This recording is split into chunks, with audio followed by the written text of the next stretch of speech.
Spinning মিল সম্পর্কে কিছু তথ্য। স্পিনিং মিল হল এমন একটি কারখানা যেখানে প্রাকৃতিক বা কৃত্রিম তন্তু থেকে সুতা তৈরি করা হয়। সুতা তৈরির প্রক্রিয়াটি বেশ জটিল এবং এতে বিভিন্ন ধাপ জড়িত থাকে। স্পিনিং মিলের প্রধান কাজ হল তন্তু সংগ্রহ করা।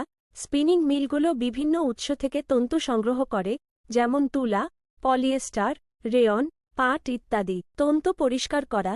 সংগ্রহ করা তন্তুগুলো প্রথমে পরিষ্কার করা হয় যাতে ধুলো, ময়লা এবং অন্যান্য অপদ্রব্য দূর করা যায়। তন্তু মিশ্রণ করা।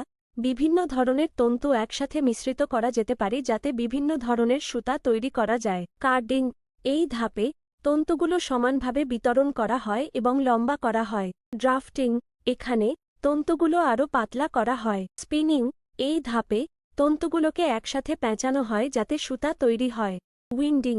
এখানে সুতাগুলো কোণগুলোতে পেঁচানো হয়। Auto Corning. এই ধাপে সুতাগুলো কোণগুলোতে স্বয়ংক্রিয়ভাবে পেঁচানো হয়। স্পিনিং মিলের গুরুত্ব।